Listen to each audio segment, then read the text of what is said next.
ഓം ശ്രീ സായിരാം. ഭഗവാന്റെ പാതാരവിന്ദങ്ങളിൽ സാഷ്ടാംഗം നമസ്കരിച്ചുകൊണ്ട് എല്ലാവർക്കും അന്തർശൗര്യജ്ഞത്തിന്റെ 250-ാം ഭാഗത്തേക്ക് സ്വാഗതം. ഇന്ന് നമുക്ക് വേണ്ടി ഹോസ്റ്റ് ചെയ്യുന്നത് ശ്രീ ശിവപ്രസാദ് കാസർഗോഡ്. നമുക്ക് വേണ്ടി കോർഡിനേറ്റ് ചെയ്യുന്നത് ഡോക്ടർ സതീഷ് കുമാർ കാസർഗോഡ്. നമുക്ക് വേണ്ടി അനുഭവം പങ്കുവെക്കുന്നത് ശ്രീ നാരായണൻകുട്ടി സർ കോഴിക്കോട് നിന്നാണ്. സാർ വന്നിട്ടുണ്ടല്ലോ അല്ലേ? സായിരാം. സായിരാം സായിരാം സായിരാം സായിരാം. സതീഷ് മാഷെ തുടങ്ങിക്കോളൂ. സായിരാം. സായിരാം സായിരാം. നമ്മൾ 250-ാം ദിവസമാണ് ഇന്ന്. അതായത് നമ്മുടെ അതിഥിയായിട്ട് എത്തിയിട്ടുള്ളത് കോഴിക്കോടുള്ള ശ്രീ നാരായണൻ സാറാണ്. ഓങ്കാരവും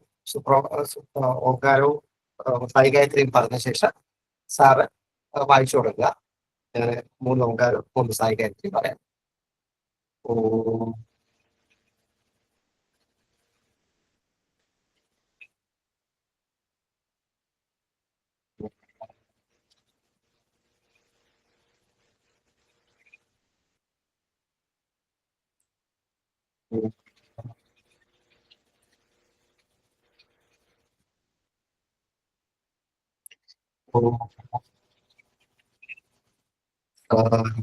ഈശ്വരായ വിദ്മഹേ സത്യദേവായ ധീമഹി തന്നഃ സർവ പ്രചോദയാത്.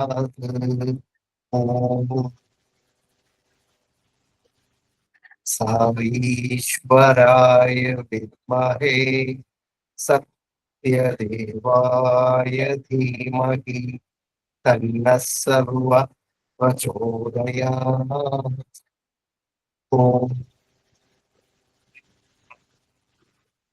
സായീശ്വരായ വിദ്മഹേ സത്യദേവായ ധീമഹി തന്നഃ സർവ പ്രചോദയാത്. ഓം ശാന്തി ശാന്തി ശാന്തി. ഇനി നാരായണൻകുട്ടി സാറ് വീഡിയോ ഓൺ ആക്കിയിട്ട് സായി വാണി വായിച്ചു തുടങ്ങിക്കോളൂ. 10 മിനിറ്റ്. അതിനുശേഷം അനുഭവം വായിച്ചു തുടങ്ങി. സായിരാം. സത്യസായി വാണി എന്നൊരു ചെറിയൊരു ഭാഗമാണ്. ഭഗവാൻ ബോംബെയിലെ ധർമ്മക്ഷേത്രത്തിൽ വെച്ച ഒരു പ്രഭാഷണത്തിന്റെ പ്രസക്ത ഭാഗമാണ് വായിക്കുന്നത്. പ്രതിഫല ചിന്തയില്ലാതെ നിസ്വാർത്ഥ സമീപനത്തോടെ മനുഷ്യൻ നിറവേറ്റുന്ന സേവനത്തിലാണ് മനുഷ്യജന്മത്തിന്റെ സാഫല്യം. ഈ മനോഭാവത്തിൽ ചെയ്യുന്ന സേവനം മനുഷ്യന്റെ അന്ധകാരമായ ഹൃദയത്തിൽ വെളിച്ചം വിതറുന്നു. അത് ഹൃദയത്തെ വിശാലമാക്കുന്നു, പ്രചോദനങ്ങളെ പവിത്രമാക്കുകയും നിത്യാനന്ദത്തെ നൽകുകയും ചെയ്യുന്നു. മാനവികതയുടെ മൗലികമായ ഏകത്വത്തെ ഈ രാജ്യം ഉറപ്പിച്ചു പറയുന്നു. സമർപ്പിത സേവനത്തിലൂടെ ഈ സത്യത്തെ അനുഭവത്തിൽ ഉറപ്പിക്കാം. സുരഭില വർണ്ണങ്ങളുടെ ഒരു പൂന്തോട്ടമാണ് ഇന്ത്യ. അത് സബലീകരിക്കുന്നത് ഈ ഏകത്വത്തെ, സേവനപാതയെ ഉറപ്പിക്കുന്ന വൈവിധ്യമാർന്ന വിശ്വാസങ്ങളും ധർമ്മതത്വങ്ങളും അതിനുണ്ട്. ഇവിടെയുള്ള എല്ലാ ധർമ്മതത്വങ്ങളും ഉദ്ഘോഷിക്കുന്നത് ഓരോരുത്തരും മറ്റെല്ലാവർക്കും സഹോദരനോ സഹോദരിയോ ആകുന്നു എന്നാണ്. അതാണ് ഈ ഭൂമിയിലെ ഓരോ മുനിയുടെയും ഋഷിയുടെയും സന്ദേശം. കാലഗമനത്തിൽ അന്യസംസ്കാരങ്ങളും നാസ്തിക സമീപനങ്ങളും കയ്യേറ്റം നടത്തിയതോടെ ഈ സന്ദേശം അവഗണിക്കപ്പെട്ടു. ഒരിക്കൽ സഹോദരന്മാരായ നമ്മൾ കലഹത്തിന്റെയും യുദ്ധത്തിന്റെയും ദയനീയ അവസ്ഥയിലാണ്. സാഹോദര്യത്തിന്റെയും സേവനത്തിന്റെയും വിളികളോട് ധീരമായി പ്രതികരിച്ചുകൊണ്ടിരുന്ന രാഷ്ട്രത്തിന്റെ ഹൃദയത്തിൽ ആസക്തിയും വികാരങ്ങളും നിറച്ചു. ആസക്തിയും വികാരങ്ങളും ഭൂകമ്പങ്ങളെ പോലെ ആപൽക്കരമാണ്. അവയുടെ അനന്തര ഫലങ്ങൾ വിശാലമായി അനുഭവപ്പെടും. നമ്മൾ പ്രേമം വളർത്തുന്നതിലൂടെ വികാരങ്ങളെ ശമിപ്പിക്കുകയും വിഭോജനത്തിന്റെയും തുല്യതയുടെയും ബോധം വികസിപ്പിക്കുകയും വേണം. തുക്കാറാം വിശുദ്ധ ഗംഗാജലം കുടത്തിൽ ചുമലിലേറ്റിക്കൊണ്ട് രാമേശ്വരത്തെ ലിംഗത്തിൽ അനുഷ്ഠാനപരമായി അഭിഷേകം ചെയ്യാൻ പ്രതിജ്ഞയെടുത്ത ജലം. കാശിയിൽ നിന്നും രാമേശ്വരത്തേക്കുള്ള യാത്രക്കിടയിൽ ദാഹത്താൽ മരിക്കാൻ തുടങ്ങുന്ന കഴുതയെ കണ്ട് എല്ലാ ജീവരാശികളുമായുള്ള അദ്വൈത ബോധത്താൽ ഏറെ കീഴടക്കപ്പെട്ട അദ്ദേഹം രണ്ടാമതൊന്നും ആലോചിക്കാതെ വിശുദ്ധമായ ലക്ഷ്യത്തിന് ഇത്രയും ചുമന്നുകൊണ്ടുവന്ന ശുദ്ധഗംഗയെ സഹോദരന്റെ വരണ്ട തൊണ്ടയിലേക്ക് പകരുകയും താൻ ആദരിക്കാൻ ആഗ്രഹിച്ച ലിംഗത്തെ അവനിൽ കാണുകയും ചെയ്തു. അതുകൊണ്ട് വിശ്വസ്നേഹം ജനങ്ങളുടെ പാരമ്പര്യത്തിൽ അന്തർലീനമാണ്. അവയെ മയക്കത്തിൽ നിന്നും ഉണർത്തുക മാത്രമാണ് ആവശ്യം. സത്സംഗത്തിന് അന്തർലീന സ്നേഹത്തെ ഉണർത്താനാവും. ഇപ്പോൾ ഈ കർമ്മം യുവാക്കളുടെ ഇടയിൽ ചെയ്യേണ്ടതാണ്. കാരണം ചുമതല യുവാക്കളുടെ ചുമലിലാണ്. ലോകമാണ് ഇന്നത്തെ ശ്രദ്ധാകേന്ദ്രം. ലോകത്തോടുള്ള പ്രതികരണം അതുമായുള്ള ഇടപാടിനെ പ്രേരിപ്പിക്കുന്ന വികാരങ്ങളെ ആശ്രയിച്ചിരിക്കുന്നു. വികാരങ്ങൾ നേരത്തെ നേടിയ അനുഭവങ്ങളെ ആശ്രയിച്ചിരിക്കുന്നു. അടുപ്പത്തെ ഉത്സാഹിപ്പിക്കുകയും പ്രതികരണത്തെ സ്വീകരിക്കുകയും ചെയ്യുന്ന ആഗ്രഹങ്ങളാൽ അനുഭവങ്ങൾക്ക് നിറപ്പകർച്ച വരുന്നു. ആഗ്രഹം പ്രപഞ്ചത്തിന്റെ പരമാർത്ഥ പ്രകൃതിയെ പറ്റിയുള്ള അജ്ഞതയിൽ അധിഷ്ഠിതമാണ്. പ്രപഞ്ചം യാഥാർത്ഥ്യവും കൽപ്പിതവും ചേർന്ന മിശ്രിതത്തിന്റെ മായയാണ്. എന്നാൽ അത് സത്യമായി വിലയിരുത്തപ്പെടുന്നു. യാഥാർത്ഥ്യത്തെ അടിസ്ഥാനപ്പെടുത്തി കെട്ടിപ്പടുത്ത കൽപ്പിതമാണിത്. ദൈവികതയാണ് യാഥാർത്ഥ്യം, വൈവിധ്യമാണ് കൽപ്പിതം. ഈ വ്യാമോഹിപ്പിക്കുന്ന കാരണഭൂതൻ ഈശ്വരനാണ്. എന്തെന്നാൽ ഈശ്വര ലീലയാൽ യാഥാർത്ഥ്യം ഒളിപ്പിച്ചിരിക്കുകയും കൽപ്പിതം ആരോപിച്ചിരിക്കുകയുമാണ്. അരൂപിയായ, അഗോചരമായ, അന്തര്യാമിയായ, അഖണ്ഡമായ മനുഷ്യന്റെയും എല്ലാ ജീവരാശികളുടെയും അതുപോലെ അന്തങ്ങളില്ലാത്ത അനന്തമായ മറ്റെല്ലാം ഭൂതങ്ങളുടെയോ തത്വങ്ങളുടെയോ ഹൃദയത്തിനുള്ളിലെ നിരാകാര പരമാത്മാവ് ആകാശം അതിൻ്റെ സ്വരൂപമർന്ന പ്രത്യക്ഷ ഭാവമത്രേ ഈശ്വരൻ. ആകാശത്തെ ഗ്രഹിക്കാനുള്ള ഹേതു ശബ്ദം അല്ലെങ്കിൽ വചനമാകുന്നു. ആദിയിൽ വചനമുണ്ടായിരുന്നു. വചനം വസ്തുവായി രൂപം പ്രാപിച്ചു, മൂർത്തമായി. അതുകൊണ്ടാണ് നമ്മൾ വസ്തുവിനെ പദാർത്ഥമെന്ന് വിളിക്കുന്നത്. പദമെന്നാൽ വചനം, അർത്ഥമെന്നാൽ പൊരുളെന്നോ ലക്ഷ്യമെന്നോ ആണ്. വസ്തു അർത്ഥം വാക്കിന് സാധുത നൽകുന്നു. നമുക്ക് മരം എന്ന വാക്കുണ്ട്. മരം എന്നാൽ മുമ്പിൽ നിൽക്കുന്ന ആ മരമത്രേ. നമുക്ക് മനുഷ്യൻ എന്ന വാക്കുണ്ട്. അർത്ഥം നിങ്ങളാണ്. വാക്കും അതിൻ്റെ അർത്ഥവും വിഭജിക്കാനാവാത്തതും അവിച്ഛേദ്യവുമാണ്. വസ്തുവില്ലാതെ വചനവും വചനമില്ലാതെ വാക്കും ഉദിക്കുന്നില്ല. ഈശ്വരൻ എന്ന വാക്കും പദാർത്ഥം, അതായത് ഈശ്വരൻ ഉണ്ടെന്നതിൻ്റെ സൂചനയാണ്. ഈശ്വരനില്ലെങ്കിൽ ഈശ്വരൻ എന്ന വാക്ക് ഉത്ഭവിക്കുകയും പ്രചരിക്കുകയും ഇല്ലായിരുന്നു. ഈശ്വരനെ കാണുകയോ കാണാതിരിക്കുകയോ ആകാം. എന്നാൽ വാക്ക് ഈശ്വരൻ ഉണ്ടെന്നതിൻ്റെ തെളിവാണ്. ഈശ്വരൻ സർവവ്യാപിയാണ്. അവിടുന്ന് ഭൂതത്തിലുണ്ട്, വർത്തമാനത്തിലുണ്ട്, ഭാവിയിലുണ്ട്. ഈ മാല ഞാൻ എൻ്റെ വിരലിൽ വെക്കുന്നു, കാണൂ. വിരലിന്റെ ഇടതുവശത്ത് മാലയുടെ ഒരു ഭാഗം ഭാവിയാകുന്നു, വലതുവശത്തേക്കുള്ള ഭാഗം ഭൂതമാകുന്നു. അത് വിരലിൽ തൊടുന്ന ഭാഗം വർത്തമാനമാകുന്നു. ഇപ്പോൾ ഞാൻ മാല വിരലിൽ കറക്കി വലത്തേക്ക് വലിക്കുന്നു. ഭാവി വന്ന് വർത്തമാനമാകുന്നു, മാത്രമല്ല ഭൂതത്തിലേക്ക് പോകുന്നു. എന്നാൽ വർത്തമാനം എപ്പോഴും വർത്തമാനമാകുന്നു. ഭാവി ഭൂതത്തിലേക്ക് പോകുന്നത് കൊണ്ടിരിക്കുന്ന വർത്തമാനമാകുന്നു ഈശ്വരൻ. മാത്രമല്ല, ഈശ്വരൻ ഒന്നു മാത്രമാണ്. ഒന്നു മാത്രമേ ആകാൻ കഴിയൂ. ഒന്നിലേറെയില്ല. ഒരു ഈശ്വരനേയുള്ളൂ. അവിടുന്ന് സർവവ്യാപിയാണ്. ഈ ഈശ്വരനെ നിരന്തരമായ ആത്മശിക്ഷണത്തിലൂടെ ദർശിക്കണം. സ്വയം സംശയങ്ങളിലും വിസമ്മതങ്ങളിലും ഏർപ്പെടരുത്. ശിക്ഷണങ്ങളെ അനുഷ്ഠിക്കുകയും ബോധത്തെ ശുദ്ധമാക്കുകയും ചെയ്താൽ ഈശ്വരനെ നിങ്ങളുടെ ഹൃദയസ്ഥിതനായി കാണാൻ കഴിയും. പഞ്ചസാര കപ്പിലുണ്ട്, എന്നാൽ വെള്ളം രുചിയില്ലാത്തതാണ്. എന്തെന്നാൽ നന്നായി ഇളക്കിയിട്ടില്ല. ഈശ്വരൻ പ്രപഞ്ചത്തിലുണ്ട്. ദൈവീകതയെ ഓരോ തുള്ളിയിലേക്ക് അണുവിലേക്കോ നന്നായി ചേർക്കുന്നത് മൂലം പ്രപഞ്ചത്തെ ജീവിതത്തിന് ഉതകുന്ന മധുര വസ്തുവാക്കാം. ബുദ്ധിയാണ് തവി, സാധനയാണ് ചേർക്കുന്ന പ്രക്രിയ. ഓരോ നിമിഷവും ഈശ്വരനാൽ പരിപൂർണമാക്കുക. അതുമൂലം അത് മധുരമായി തീരും. എല്ലാ സത്തുകളിലെയും ഈശ്വരൻ ഞാനാകുന്നു. യഥാർത്ഥത്തിൽ ഇപ്പോൾ പോലും നിങ്ങളെല്ലാം ഈശ്വരന് സമർപ്പിക്കുകയാണ്. നിങ്ങൾക്ക് അർഹമായ ആനന്ദത്തോടെ ബോധപൂർവം അത് ചെയ്യുന്നില്ലെന്ന് മാത്രം. ഞാനത് ചെയ്യുന്നത് എൻ്റെ സന്തോഷത്തിനാണ്. ഞാൻ അവിടെ പോകുന്നത് എൻ്റെ ആനന്ദത്തിനാണ്. ഞാൻ ഇത് വായിക്കുന്നത് എൻ്റെ സംതൃപ്തിക്കും പുരോഗതിക്കുമാണ്. ആരാണ് ചെയ്യുകയും പോവുകയും പ്രവർത്തിക്കുകയും വായിക്കുകയും സന്തോഷിക്കുകയും സന്തുഷ്ടനാക്കുകയും ചെയ്യുന്നത്? ഞാൻ. കണ്ണുകൊണ്ടും കാതുകൊണ്ടും തലച്ചോറ് കൊണ്ട് കാണുകയും കേൾക്കുകയും ചിന്തിക്കുകയും ചെയ്യുന്നത് ഞാനാണ്. രത്നൻലാൽ അവനാകുന്നു എന്ന് പറയുന്നു. ഞാൻ സോഹൻലാൽ, പ്രാൺലാൽ, ഇന്ദുലാൽ, എല്ലാവരും ഞാൻ എന്ന് പറയുന്നു. ഈ ഞാൻ എല്ലാവരിലുമുണ്ട്. ഓരോന്നിലെയും വ്യക്തിപരമായ ആത്മാവാകുന്നു. സർവവ്യാപകമായത് സവിശേഷങ്ങളെ പ്രതിഫലിക്കുന്നതാണ്. അതുകൊണ്ട് ഞാനത് എൻ്റെ സന്തോഷത്തിനായി ചെയ്യുന്നു എന്ന് പറയുമ്പോൾ അത് യഥാർത്ഥത്തിൽ ചെയ്യുന്നത് നിങ്ങളിലെ അന്തർവർത്തിയായ ഞാനു വേണ്ടിയാണ്, അതായത് ഈശ്വരൻ. അതുകൊണ്ടാണ് ഗീത പറയുന്നത്, മാം അനുസ്മരൻ മാം ഏകം ശരണം വ്രജ. എന്നെ ശരണം പ്രാപിക്കൂ. എന്നെ ആരാകുന്നു? ഈശ്വരൻ. എന്തുകൊണ്ടാണ് അവനെ ഞാൻ എന്ന് വിളിക്കുന്നത്? കാരണം എല്ലാ സത്തുക്കളിലും ഞാൻ അവനാകുന്നു. അന്നമയ കോശത്തിൽ, അതായത് മനുഷ്യൻ ഭൗതികയിൽ ഉറച്ചു കഴിയുകയും പ്രാണമയ കോശത്തിൽ നാഡിയുടെയും പ്രാണശക്തിയുടെയും മണ്ഡലത്തിൽ പ്രവർത്തനങ്ങളിലാവുകയും ചെയ്യുമ്പോൾ ആഹാരം, വിഹാരം സംതൃപ്തികരവും സുഖകരവുമായ നിലനിൽപ്പ് ഇവയാൽ ജീവിതം സഫലമായി തോന്നും. മനോമയ കോശത്തിൽ എത്തുമ്പോൾ അവന്റെ ഭാവന കൂടുതൽ കാഴ്ചകൾ തുറക്കും. മാത്രമല്ല അവനെ പൂജിക്കാനും ആരാധിക്കാനും പ്രേരിപ്പിക്കുന്ന ദൈവികമായ മഹിമയുടെയും വൈഭവത്തിന്റെയും സൂചനകൾ കിട്ടും. അടുത്ത കോശം വിജ്ഞാനമായ കോശം. അതിലേക്ക് കടക്കുകയും അനുഭവങ്ങളുടെ പ്രാമാണ്യം അന്വേഷിക്കുകയും ചെയ്യുന്നത് അഞ്ചാമത്തെ കോശത്തിലേക്ക് നയിക്കുന്നു. ആനന്ദമയം, പരമാനന്ദ തലം.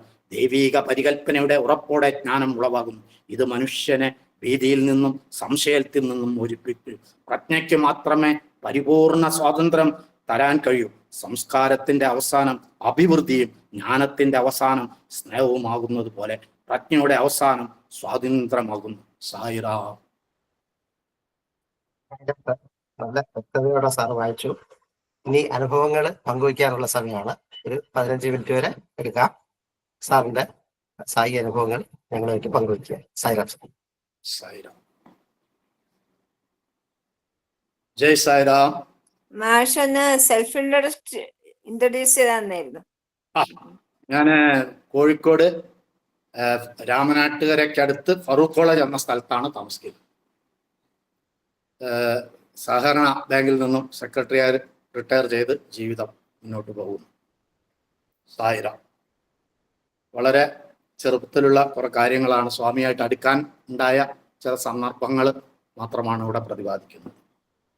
എൻ്റെ വളരെ ദുരിതം നിറഞ്ഞ ഒരു കുടുംബമായിരുന്നു എൻ്റേത്. അമ്മ വളരെ ചെറുപ്പത്തിലെ ഞങ്ങളെ വിട്ടുപോയി. പെങ്ങളും അനിയനും അച്ഛനും ഞാനുമാണ് കുടുംബത്തിലെ അംഗങ്ങൾ. പെങ്ങളെ വിവാഹം ചെയ്ത ശേഷം ഭർത്താവ് ഒന്നിച്ച് ചെന്നൈയിലായിരുന്നു താമസം. തുടക്കത്തിൽ അവർക്ക് വളരെ നല്ല സൗകര്യങ്ങളും കാര്യങ്ങളും ഉണ്ടായിരുന്നുവെങ്കിലും പിന്നീട് അവരും ഒരുപാട് വിഷമത്തിലെത്തിക്കഴിഞ്ഞു. ഈ സമയത്ത് എൻ്റെ അച്ഛൻ മൈസൂർ പോലീസിലായിരുന്നു ജോലി ചെയ്തിരുന്നത്. ഇവിടുത്തെ ബുദ്ധിമുട്ടുകളും മറ്റും കാരണം നാട്ടിൽ തന്നെ എന്തെങ്കിലും ഒരു ജോലി കിട്ടി കുട്ടികളോടെ ജീവിക്കാമെന്ന ആശയാൽ ആ ജോലി രാജിവെച്ച് നാട്ടിലേക്ക് വരികയാണ് ഉണ്ടായത്. ജോലി അന്വേഷിച്ചപ്പോൾ അടുത്തുള്ള ഒരു പ്രധാന ഫാക്ടറിയിൽ, അതായത് ഫറൂഖിൽ ഒരു ഫാക്ടറിയിൽ സെക്യൂരിറ്റി ജീവനക്കാരനായിട്ട് ജോലി ലഭിച്ചു. വളരെ പ്രയാസപ്പെട്ട് കുടുംബം മുന്നോട്ട് പോകുന്ന സമയത്ത് ഏതാണ്ട് 1967-68 കാലഘട്ടമാണത്. എനിക്ക് ചെറിയ വയസ്സാണ്, 13-14 വയസ്സാണ്. അച്ഛൻ ജോലി ചെയ്തിരുന്ന ഫാക്ടറിയിൽ ഒരു കളവ് നടന്നു. അന്ന് ഫാക്ടറിയിൽ കറണ്ട് സംവിധാനങ്ങളില്ല. സെക്യൂരിറ്റിക്കാർ രാത്രിയിൽ റാന്തൽ വിളക്കുമായാണ് തൻ്റെ ജോലികൾ നിർവഹിച്ചിരുന്നത്. രാത്രി 12 മണി മുതൽ 6 മണി വരെയുള്ള ഷിഫ്റ്റ് കഴിഞ്ഞ് വീട്ടിലെത്തി കുളിച്ചുകൊണ്ടിരുന്ന സമയത്ത് കമ്പനിയിലെ മറ്റൊരു ജീവനക്കാരൻ വീടിനടുത്ത് വന്ന് ഞങ്ങളെ അറിയിച്ചു, ഫാക്ടറിയിലെ സേഫ് കളവ് പോയിരിക്കുന്നു. ഉടനെ മേനോൻ എന്നാണ് അച്ഛനെ വിളിച്ചിരുന്നത്.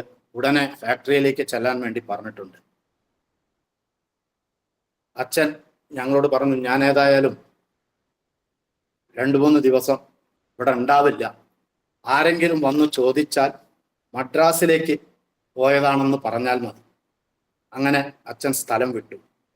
തൊട്ട അടുത്ത ദിവസം 2 ഉയർന്ന പോലീസ് ഉദ്യോഗസ്ഥന്മാർ യാതൊരു അറിയിപ്പുമില്ലാതെ വീട്ടിൽ വരികയും കുട്ടികളായ ഞങ്ങളെ വളരെ തന്ത്രപരമായി ചോദ്യം ചെയ്ത് മദിരാശിയിലെ പെങ്ങളുടെ അഡ്രസ്സ് വാങ്ങി പോവുകയും ചെയ്തു.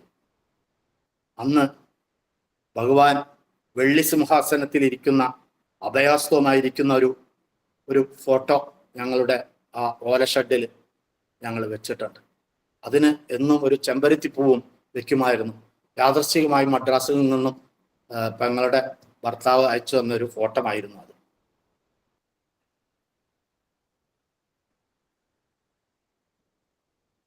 തൊട്ടടുത്ത ഉള്ള പലരും പല രീതിയിൽ ഞങ്ങളുടെ വാക്കുകൾ കൊണ്ട് വേദനിപ്പിച്ചു. എന്തിനാണ് മദ്രാസിലേക്ക് പോയത്, എന്താ ശരിയായ കാര്യങ്ങൾ എന്താ സംഭവിച്ചത്, നിങ്ങൾ ശ്രദ്ധിക്കേണ്ട, അങ്ങനെയൊക്കെ പറഞ്ഞിട്ടുള്ള ഒരു മൊത്തത്തിൽ അടുത്തുള്ള ആൾക്കാരൊക്കെ വന്നിട്ട് അത് ഞങ്ങൾക്ക് വളരെയധികം വിഷമമായി. അങ്ങനെ ഈ ഫോട്ടോന്റെ മുമ്പിൽ ഇരുന്ന് കണ്ണടച്ച് ഞങ്ങൾ പ്രാർത്ഥിച്ചു. 2-3 ദിവസത്തിനു ശേഷം അച്ഛൻ തിരിച്ചു വരികയും എത്തുന്ന ദിവസം തന്നെ വന്ന് വണ്ടി ഇറങ്ങിയ ആ ദിവസം തന്നെ സൈഫ് പോലീസ് കണ്ടെടുക്കുകയും കള്ളന്മാരെ കസ്റ്റഡിയിൽ എടുത്തു അത്രേ. അച്ഛൻ നേരെ പോയത് പുട്ടപർത്തിയിലേക്കായിരുന്നു. ഭഗവാൻ ദർശനത്തിന് അന്ന് ചുരുങ്ങിയ ഭക്തരെ ഉണ്ടാവുകയുള്ളൂ. ആ മണൽ നിറഞ്ഞ ഇതിൽ വളരെ ചുരുക്കം പേരെ അന്ന് ഉണ്ടാവുള്ളൂ. ഇന്നത്തെ തിരക്കും ബഹളമൊന്നും അന്ന് അത്ര ഇല്ല. ഫംഗ്ഷൻ ഉണ്ടെങ്കിലേ ഉണ്ടാവുള്ളൂ. ഭഗവാനോട് തൻ്റെ വിഷമം പറയുകയും നീ ഒന്നുകൊണ്ടും പേടിക്കേണ്ട, ഞാൻ നോക്കിക്കൊള്ളാമെന്ന് ഉറപ്പ് നൽകിയത്രേ. പോലീസ് സ്റ്റേഷനിൽ ഹാജരായി തൻ്റെ ഭാഗത്തു നിന്നുള്ള വിശദീകരണം നൽകുകയും മാനേജ്മെന്റിന് നീരസമുണ്ടാകുമെന്ന് കരുതിയെങ്കിലും അവരുടെ ചോദ്യം ഇതായിരുന്നു: മിസ്റ്റർ മേനോൻ, എന്തേ മദ്രാസിലേക്ക് പോയി എന്ന് വീട്ടിൽ പറഞ്ഞത്? നിങ്ങൾ പുട്ടപർത്തിയിലേക്കല്ലേ പോയി എന്നൊരു ചോദ്യം ഉണ്ടായി. എങ്കിൽ അടുത്ത ദിവസം തന്നെ അച്ഛനോട് ജോലിയിൽ പ്രവേശിക്കാൻ പറഞ്ഞു. അതൊരു വലിയ അനുഭവമായിരുന്നു. കൂടാതെ അന്ന് ഈ യാത്രയിൽ അച്ഛനോട് ഒപ്പമുണ്ടായിരുന്ന ഒരു മൊകേരി എന്ന് പറഞ്ഞ സ്ഥലത്തുള്ള ഒരു ഹെഡ്മാഷും കുടുംബവും അവരുടെ മരുമകൾക്ക് ഇവിടെ നമ്മുടെ ഈ സ്ഥലത്ത് കാണിച്ച് പല ഡോക്ടർമാരെയും കാണിച്ച് സൂക്കേട് ഭേദമാകാതെ വളരെ വിഷമിക്കുന്ന ഒരു കുടുംബമായിരുന്നു അത്. ആ കുടുംബത്തെ അച്ഛന് സ്വാന്തനപ്പെടുത്താനും അവരെ കൂടെ പുട്ടപർത്തിയിലേക്ക് യാത്ര ചെയ്യാൻ കഴിഞ്ഞു അത്രേ. ഇത് മനസ്സിലാവുന്നത് എങ്ങനെയാണെങ്കിൽ അവരുടെ ഒരു കത്ത് ഇന്നും ഞാൻ സൂക്ഷിച്ചിട്ടുണ്ട്, അതിൻ്റെ ഒറിജിനല്. ഞങ്ങൾക്കെല്ലാവർക്കും വെള്ളിയാഴ്ച കാലത്ത് ഇന്റർവ്യൂ കിട്ടി, ആശ്വാസമായി, സന്തോഷമായി. അന്ന് വൈകുന്നേരം ഞങ്ങൾ പുറപ്പെട്ട് ശനിയാഴ്ച വൈകുന്നേരം ഇവിടെ എത്തി.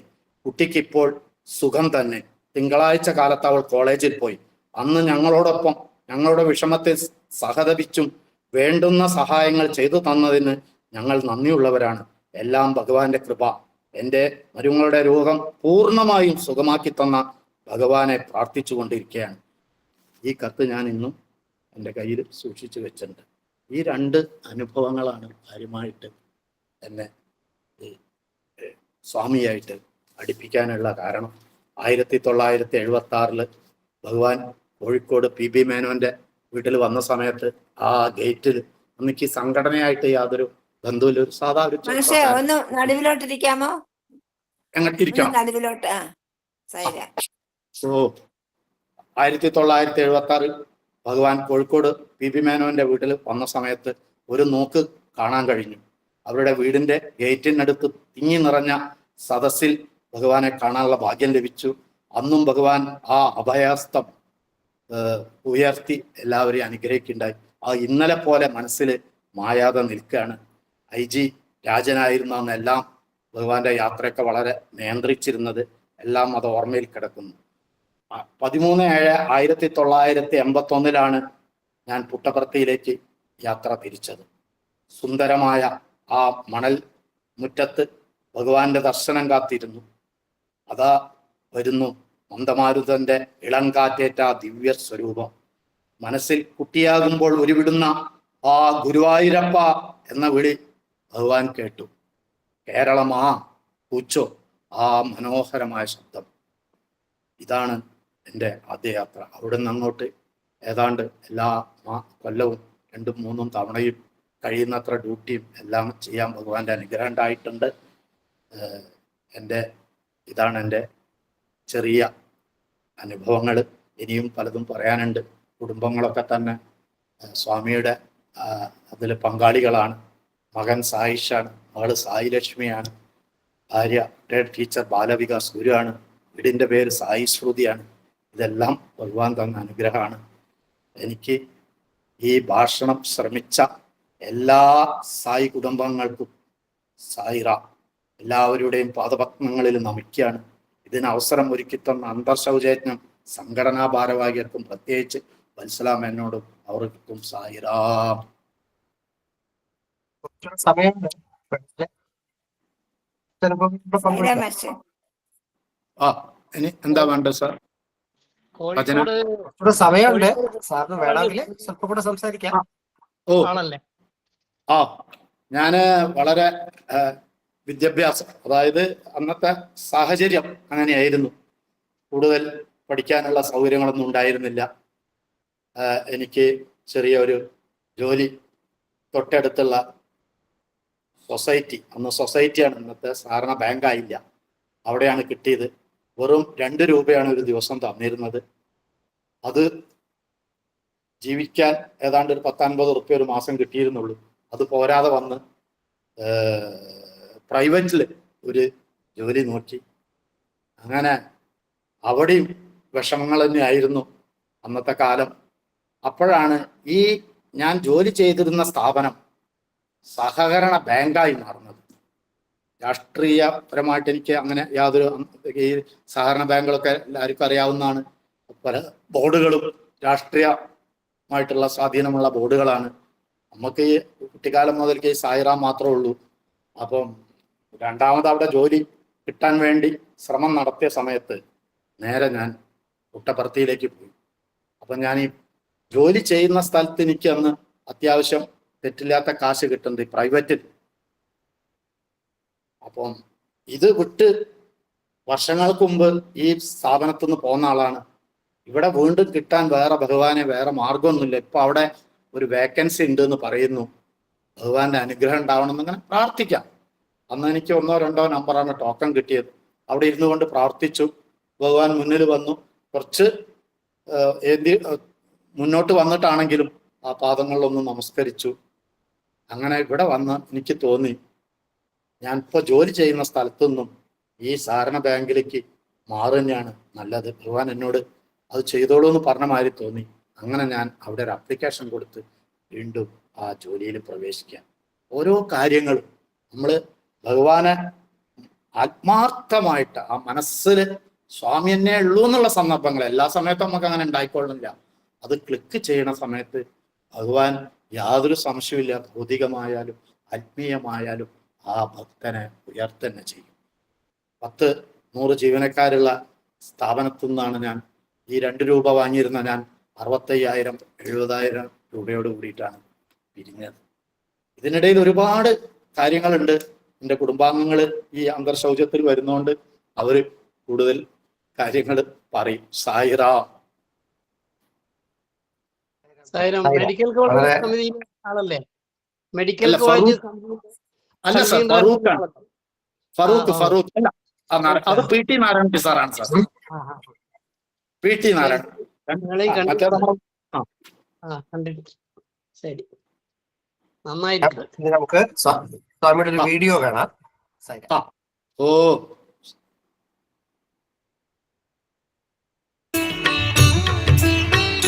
కనుక యూనిటీ నుండి ప్యూరిటీ నుండి డివినిటీ, ఈ మూడింటి ఎందుకు కూడా మనం అనుభూతి కావాలి. కానీ ఈనాడు యూనిటీ లేదు, ప్యూరిటీ లేదు, డివినిటీ లేదు, ఓన్లీ కమ్యూనిటీ. దీన్ని పట్టుకొని అల్లాడుతున్నాం. వీడు నావాడు, వాడు నా, ఇదా మనం సాధించవలసినటువంటి ఈ తుచ్చమైనటువంటి యొక్క ఈ తుచ్చభావాన్ని దూరం చేసి యూనిటీ, మనం అందరూ ఒక దైవం బిడ్డలము. మన అందరి యందు ఉన్నటువంటి దైవం ఒక్కడే. ఏ జాతి, మతము, కులము, భేదము, వర్ణములు అనేటువంటి దాన్ని దూరము నెట్టి అందరూ ఒక అన్నతమ్ముల వలె, ఒక ఆత్మస్వరూపుల వలె మెలిగినప్పుడే ఇదే మానవత్వము, ఆనాడే దేశము నిత్య కళ్యాణంగా రూపొందుతుంది. Unity leads to purity. Purity leads to divinity. Instead of that, if we only get divided and base all our things on community and differences, how can we have prosperity or joy? Only when we have this unity, purity and divinity, the entire nation would be happy, prosperous, and everyone would have welfare and... sir ഇനി ഭജനയ്ക്കുള്ള സമയമാണ്. Sir ഒരു ഭജന പാടിക്കൊള്ളു.